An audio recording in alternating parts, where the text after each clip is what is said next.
Dans l'actualité ce soir, nouvelle investiture à la présidence de novembre prochain. Le docteur Ablassé Ouédraogo est dans la course pour COSIAM. Son parti, le Faso Autrement, l'a investi cet après-midi.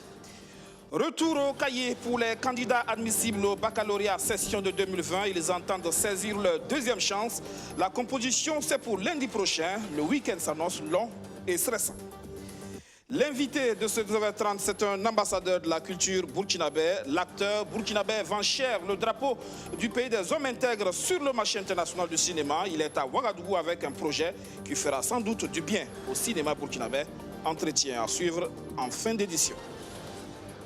Merci pour la fidélité à nos programmes. Bonsoir et bienvenue à tous. Le message du président du Faso sur l'assassinat ce samedi du grand imam de Djibo, Souaïbou Cissé, enlevé mardi dernier par des hommes armés, Rochma Christian Kaboré, condamne fermement cet assassinat odieux qui vise, selon lui, à saper notre modèle de tolérance religieuse et les fondements de la nation. La politique, il le dit clairement, rien au monde ne pourra l'empêcher de participer à la présidentielle de 2020. Comme en 2015, le docteur Ablassé Ouédraogo sera candidat. Il a été investi ce samedi à Ouagadougou. L'opposant annonce les couleurs. Archimède Boy. Ablassé Ouédraogo est investi ce 15 août, candidat du parti Le Faso Autrement pour la présidentielle de novembre prochain. L'homme veut insuffler une nouvelle dynamique au Faso autour d'un programme dénommé les 3B. Ensemble, les Burkinabés bâtiront le Burkina Faso. Élu président du Faso, je rassemblerai toutes les composantes de notre nation pour amener la paix, la sécurité, la justice, la confiance et la prospérité. Élu président du Faso, j'agirai avec intégrité pour restaurer la bonne gouvernance. Élu président du Faso, je m'engage à mener les réformes socio-économiques et administratives pour la transformation économique de notre pays. Élu président, Ablassé Ouédraogo se veut réaliste et pragmatique. Le réalisme et le pragmatisme me poussent à considérer la période du mandat présidentiel de 2020 à 2025 comme une période de transition au cours de laquelle nous remettrons le Burkina Faso sur les bons rails en réalisant la réconciliation nationale et en relançant le Burkina Faso. Cette cérémonie a connu également la participation des partis politiques de l'opposition. Maître Gilbert Noël Ouédraogo, président de l'ADF-RDA, a saisi l'occasion pour dénoncer la réglementation du CSC, le Conseil supérieur de la communication, sur la campagne électorale déguisée.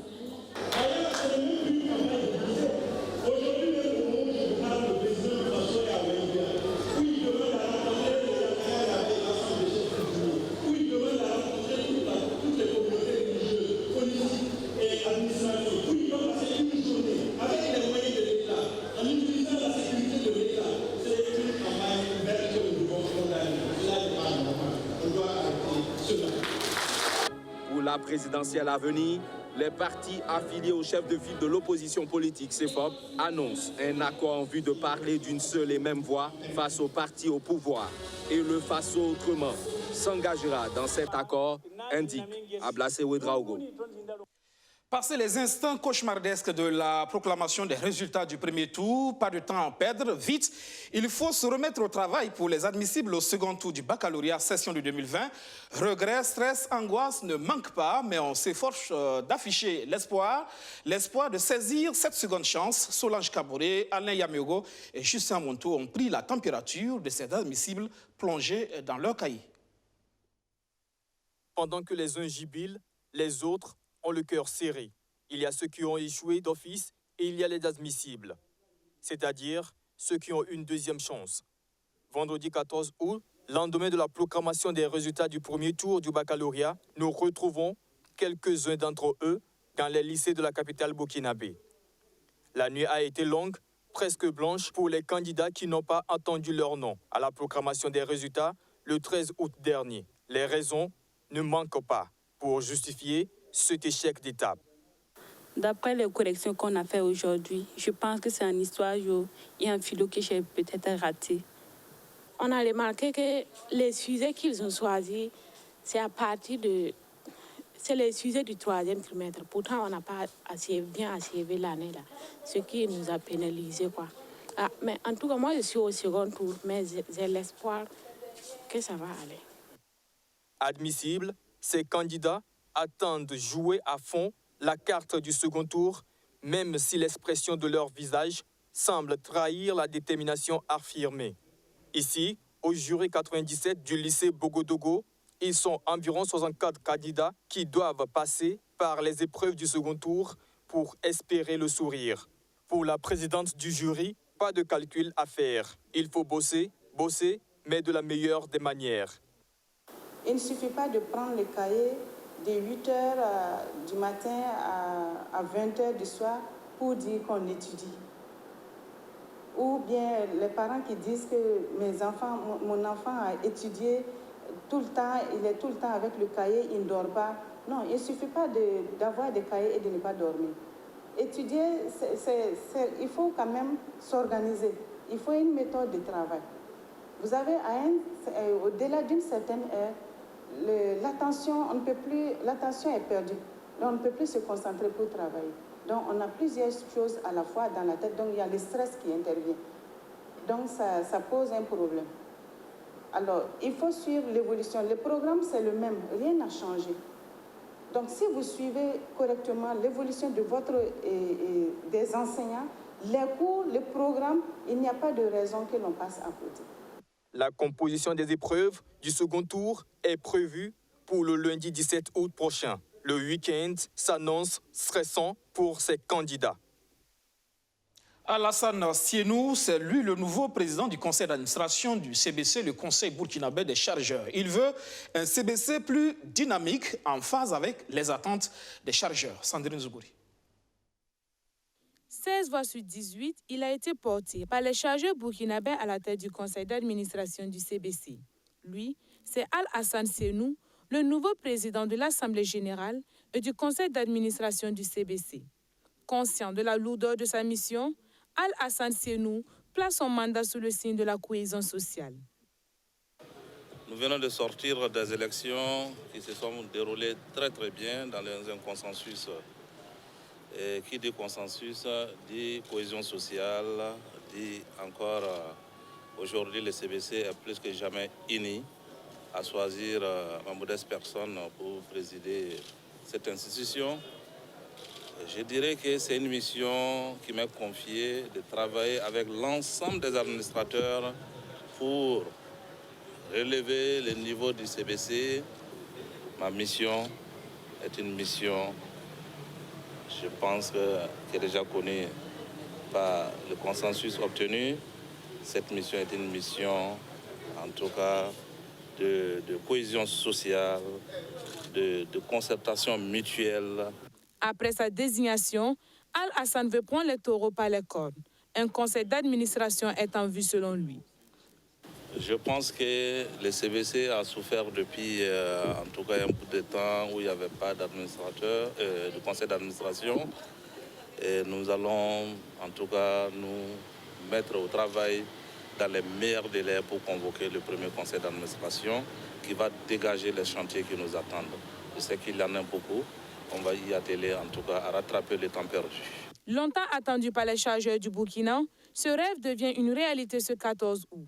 Pour le ministre en charge des Transports, mieux vaut tard que jamais. C'est pour ça que nous avions mis beaucoup de temps, parfois même, je pense avoir pris beaucoup de temps pour faire une concertation, mais une concertation qui a été utile. Parce qu'aujourd'hui, nous sommes dans un grand jour.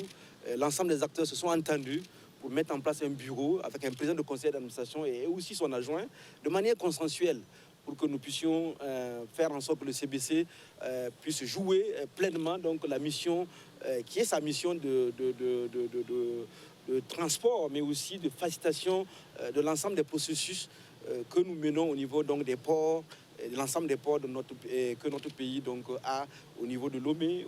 La finalisation de l'installation des instances dirigeantes permettra d'assurer un bon fonctionnement des organes de gestion du CBC afin d'avoir un conseil burkinabé des chargeurs bien dynamique et opérationnel dans l'intérêt supérieur des chargeurs burkinabés. Voyons à présent ce projet qui fait un bien fou au monde rural. Le projet Nertamba, 60 milliards de francs CFA d'investissement. Il multiplie ses appuis aux paysans. Cette semaine, du matériel a été remis aux producteurs des régions du Nord, du Centre-Nord et de l'Est. Magid Bakou. Des tracteurs pour les chambres régionales d'agriculture de la région du Nord, du Centre-Nord et de l'Est. À cela s'ajoutent des motocyclettes pour les services techniques déconcentrés des ministères en charge de l'agriculture et de l'environnement de ces régions. Ce don est le fruit du projet Nertamba, un projet qui vise à augmenter la capacité de résilience des producteurs et contribuer à la mécanisation de l'agriculture au Burkina Faso. Et vraiment, je vous dis, je vous parle avec un cœur vraiment sincère et j'aimerais que vraiment les autres projets qui ont attrait au développement du monde rural, là, vraiment qui se lancent vraiment dans cette dynamique pour que l'agriculture que nous voulons mécaniser, puisqu'aujourd'hui on parle de la mécanisation agricole, vraiment que ce volet-là puisse voir le jour. Après la remise de matériel, le ministre en charge de l'agriculture visite la réalisation du projet sur le terrain. 5 690 hectares de bas-fonds aménagés, 3 114 hectares de terres dégradées récupérées et 2 900 micro-projets financés. Ce sont entre autres la réalisation du projet Nertamba en 6 années de mise en œuvre dans les 3 régions. L'année passée, si vous arrivez au centre-nord ici, il y a des terres, beaucoup de terres comme ça, on ne peut pas cultiver là-bas. Mais actuellement, avec le projet Nertamba, ils ont aménagé beaucoup de terres là. Actuellement, on cultive. Après la visite de 3 régions, je vois qu'au niveau de la mise en œuvre du projet Nertamba est exceptionnel. Très bien, le projet est très bien mis en œuvre avec le financement du FIDA et le Fonds mondial pour l'environnement. Et avec, bien sûr, la contribution de l'État du Burkina Faso. Ce programme se porte très bien. Nous voyons déjà qu'il y a plus de 3000 micro-projets qui ont été mis ensemble dans ces 3 régions qui ont permis aux productrices, aux producteurs de pouvoir transformer les produits qu'ils ont.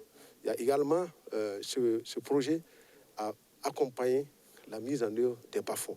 Il y a beaucoup de bas-fonds qui ont été labourés, qui ont été, où les producteurs ont reçu des semences et ont reçu vraiment l'encadrement nécessaire. En tout cas, le projet est à saluer. Cette tournée a permis au ministre Salifou Ouedraogo et sa délégation d'échanger avec les producteurs et constater l'évolution de la campagne agricole 2019-2020. Une évolution jugée bonne dans les régions visitées. Un autre projet, le projet UEDA, avec une prise en charge intégrée des maladies. Plus de 3 millions d'enfants burkinabés touchés. Les résultats sont jugés satisfaisants et les perspectives s'annoncent bonnes. Abdoulaziz Saré. Depuis le début de sa mise en œuvre en 2014, le projet UEDA a couvert 60% des CSPS dans 8 régions du Burkina Faso, selon ses initiateurs. Ces couvertures sanitaires ont impacté positivement les systèmes de santé en favorisant la prise en charge intégrée des maladies de plus de 3 millions d'enfants, et ce, à moindre coût.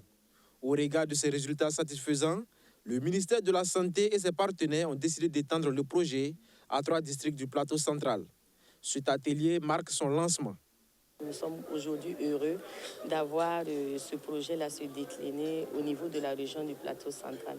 Parce que véritablement, IEDA, c'est combiner les technologies de l'information et de la communication avec faire une combinaison avec des pratiques au niveau de la santé pour améliorer la prise en charge de la mère et de l'enfant, améliorer dans la qualité des soins et améliorer également dans le suivi et la supervision.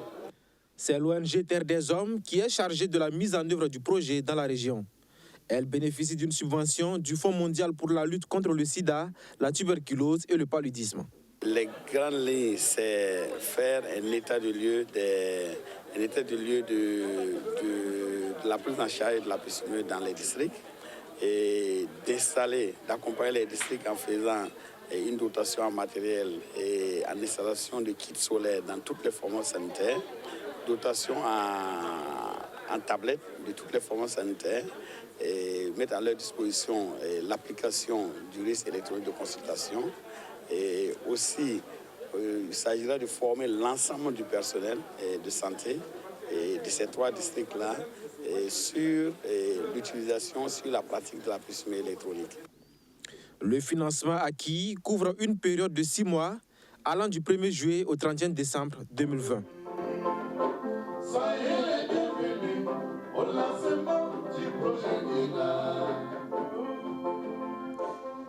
On n'oublie pas les projets de plan international Burkina Faso, plus de 40 projets d'une valeur d'environ 12 milliards de francs CFA. Ils ont été mis en œuvre dans plusieurs régions du pays. Le bilan de la stratégie 2019-2023 de l'ONG souligne que plus de 50 000 enfants en sont bénéficiaires. Justin Monto.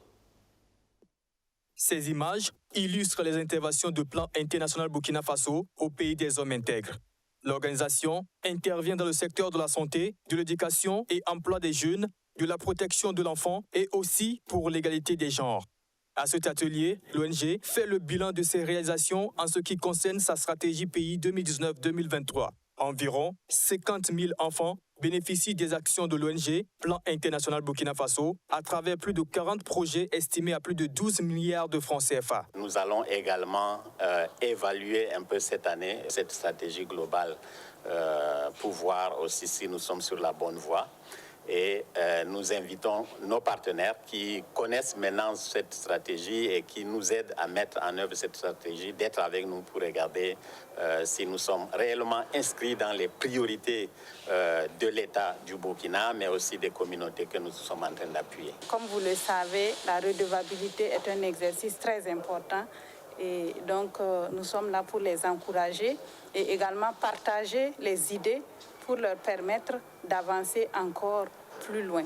Malgré le contexte sécuritaire et sanitaire, Plan International maintient ses engagements envers le Burkina Faso. Selon son représentant résident, pour la suite de la stratégie 2019-2023, une attention particulière sera portée sur la satisfaction des déplacés internes. Une autre ONG qui a choisi de s'attaquer aux problèmes environnementaux, c'est bien TreeAid. Dans la zone de Yako, elle a procédé hier à une plantation d'arbres. Archimède Boy. Des plants mis en terre ce vendredi 14 août dans le village de Minicia à Yako. Une initiative de l'ONG TreeAid qui vise à restaurer les écosystèmes. Au total, 1000 plants d'espèces locales pour cette cérémonie de lancement. Donc il s'agit pour nous, à travers cette action aussi, de contribuer à construire la résilience des communautés face aux chocs et stress climatiques faits des différentes inondations, des différentes sécheresses, avec les conséquences que cela a. Donc, sur ce site, nous avons prévu planter 1000 arbres, ce que nous avons fait. Comme pour joindre l'utile à l'agréable, la direction régionale de l'environnement est là pour expliquer les bonnes pratiques en matière de plantation d'arbres. Pour cela, voilà ce qu'on va faire. Pour nous, c'est d'abord expliquer toute la technique qui est autour de la plantation de l'arbre, toutes les dispositions qui doivent être prises pour assurer la survie de l'arbre, notamment la protection et surtout l'entretien. Avec les collectivités, surtout la commune de Latoudin, j'ai le premier adjoint au maire qui est à côté. En tout cas, nous les avions invités à prendre des dispositions avec la communauté, la population de Minicia, pour vraiment garantir que ces plans qu'on a mis en terre ce matin soient préservés. L'ONG TreeAid a choisi des espèces pourvoyeuses de produits forestiers non ligneux en vue d'améliorer les conditions des communautés vulnérables. De Yako, rendons-nous à Kaya, où le Conseil national de l'économie informelle vole au secours des déplacés internes, des vivres, mais aussi du matériel d'hygiène contre la Covid-19. Sandrine Zougouri. Le taux des personnes atteintes par la Covid-19 est en baisse au Burkina Faso, mais il ne faudrait pas aussi que la population abandonne les bonnes manières. Dans sa lutte contre cette pandémie, le Conseil national de l'économie informelle multiplie ses actions.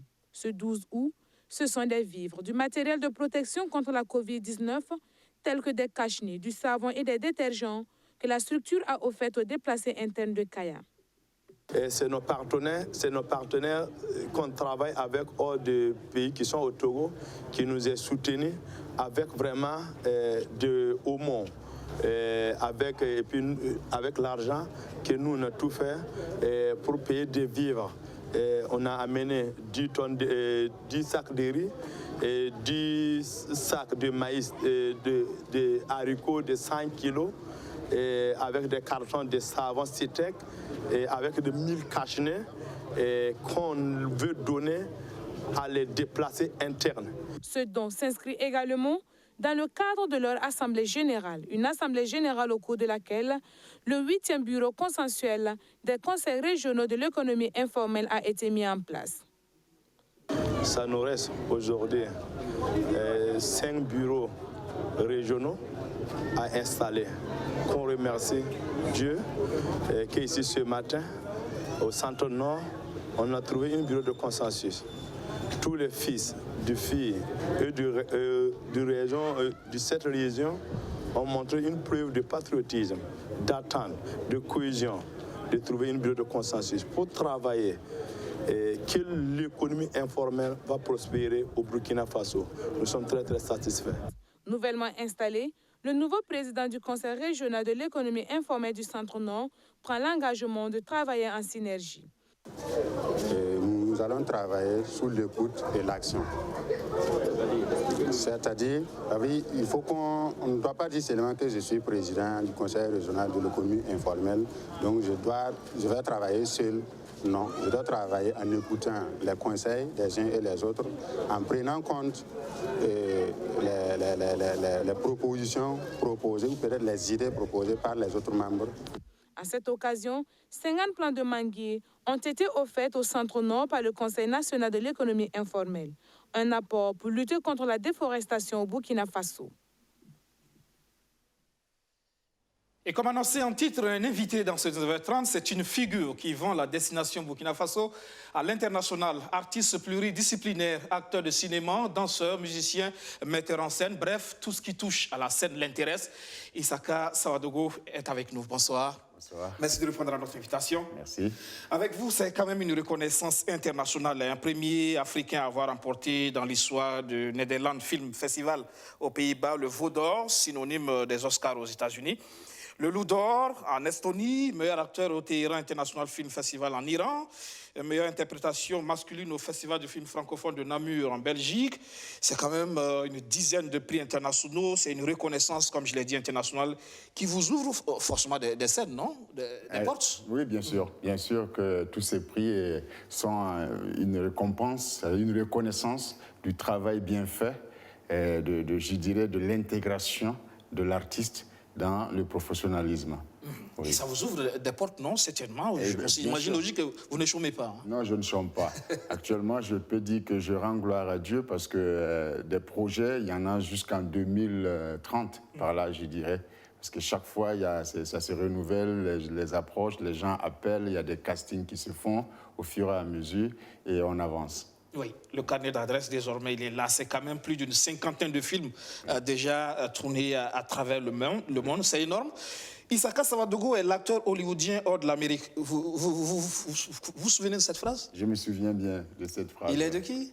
Je ne sais pas, mais c'est un des journalistes qui a écrit ça. Et je crois que c'est, je ne sais pas, c'est quel journal encore? Le New York Times. Le New York Times, c'est ça. C'est assez énorme quand un journal de cette envergure porte ce regard sur vous, quand même.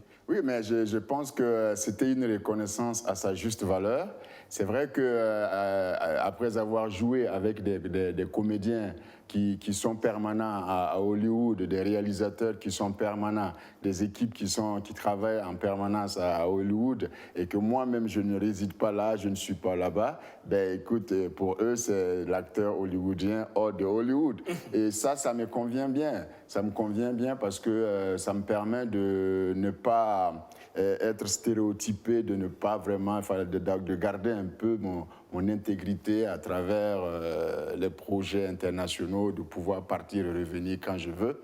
Et c'est ça qui est bien. L'acteur hollywoodien à Hollywood, ça vous...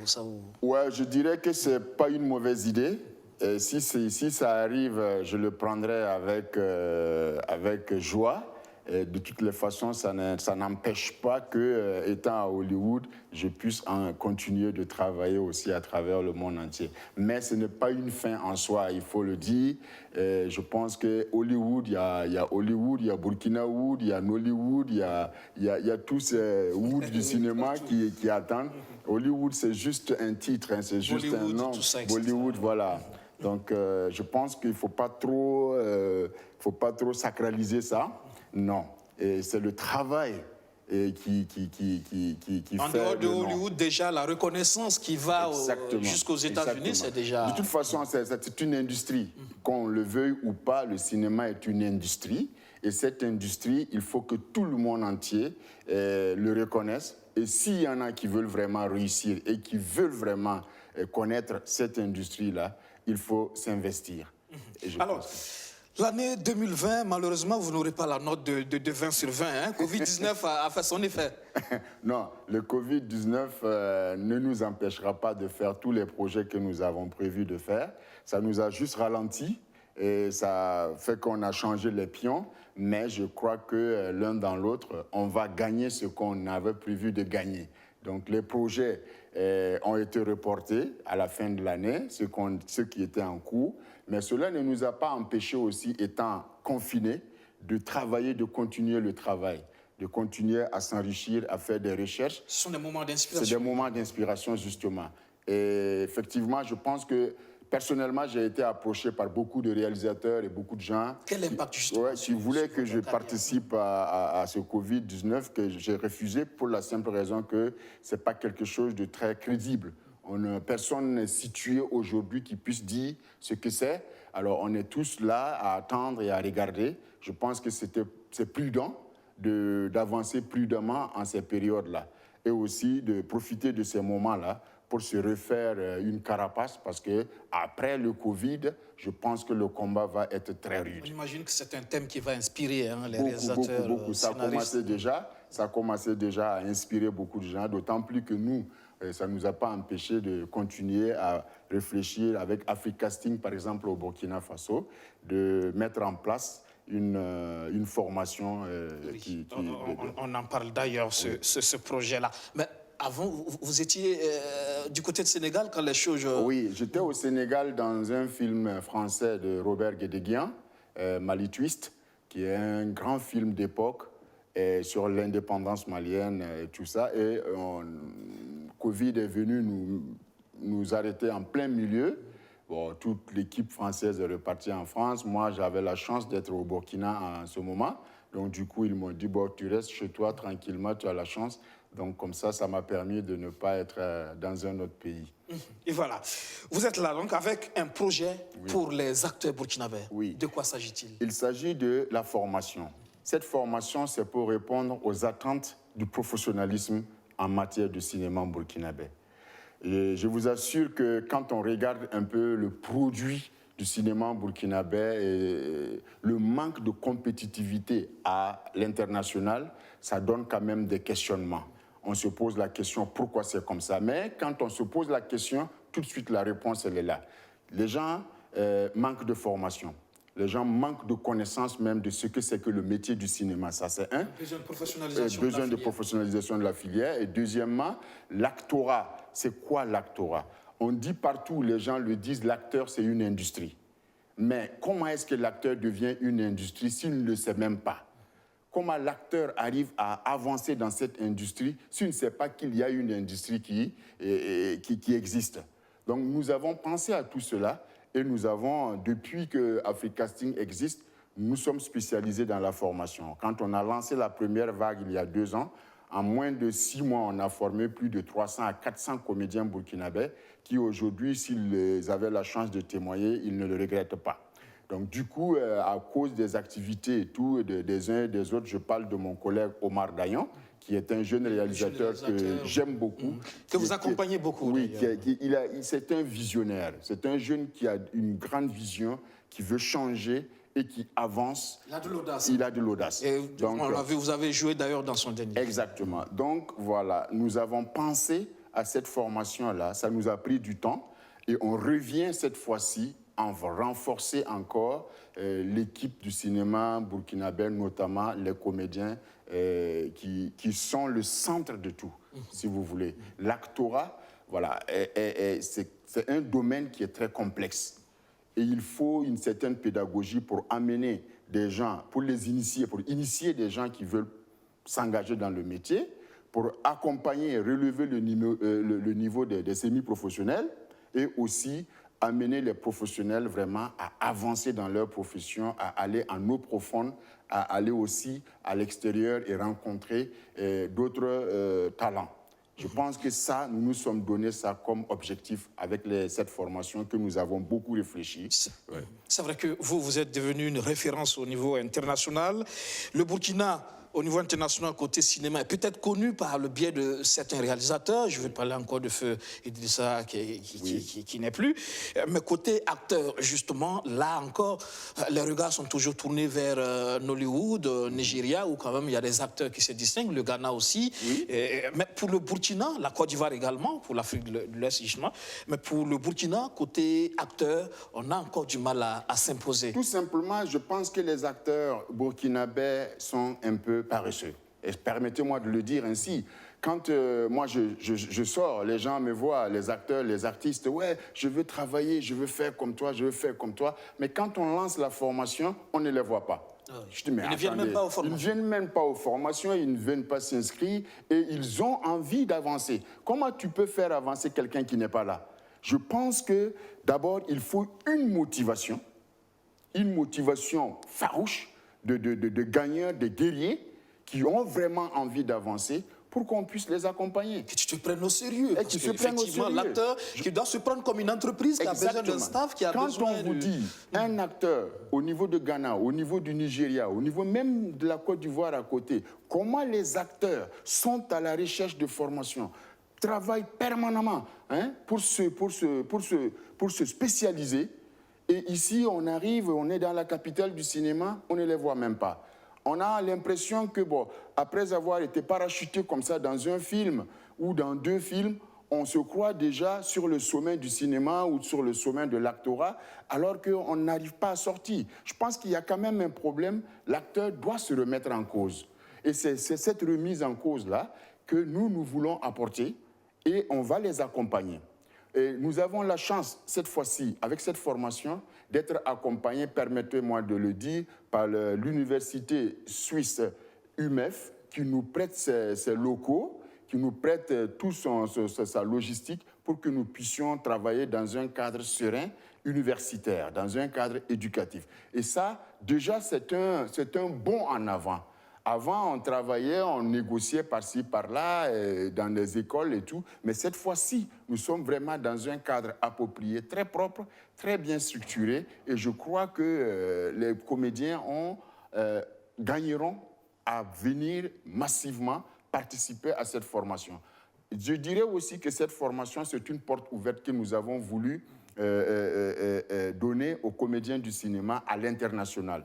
Cette formation est suivie par beaucoup de structures internationales telles que des agents européens, américains et autres, des bureaux de casting à l'extérieur qui attendent de voir les résultats et que nous allons, tous les comédiens qui vont être formés seront canalisés vers ces portes-là et nous allons les représenter justement, on va les accompagner. Voilà, c'est une belle opportunité à saisir. Et ça se poursuit, c'est de quand à quand ça? Ça a commencé aujourd'hui, du 15 août au 15 septembre.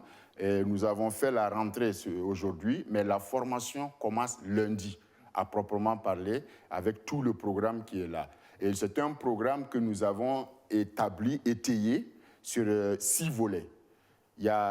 On appelle ça l'actorat. L'actorat 1 et 2, ça c'est pour l'initiation.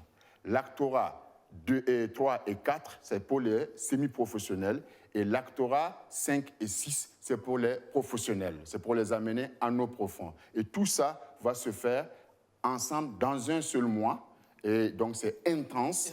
Et nous allons amener tous les comédiens sur des plateaux à découvrir les profondeurs, toutes les connaissances qui existent sur le plateau avec tout le corps du métier, notamment chef opérateur, réalisateur, preneur de son, lumière, costume, accessoristes. Tous ces gens seront réunis pour encadrer l'acteur, pour l'amener à mieux comprendre son métier et à mieux se situer.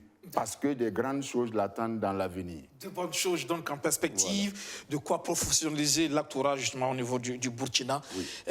On imagine que les inscriptions, tout est déjà bouclé ou il y a toujours des possibilités? Il y a toujours des possibilités. Nous avons encore quelques places quelques places pour ceux qui sont retardataires. Ils peuvent venir et nous pouvons aussi élargir, parce que ce n'est pas une formation qui est continue. Donc, mais on va donner l'opportunité à tous ceux qui veulent être formés d'être formés et de repartir avec du bagage. Avec cette fenêtre à l'international donc qui pourrait s'ouvrir pour ces acteurs. On va donc inviter à tous ces acteurs qui souhaitent justement faire partie de cette formation, qu'il y a encore quelques places à prendre.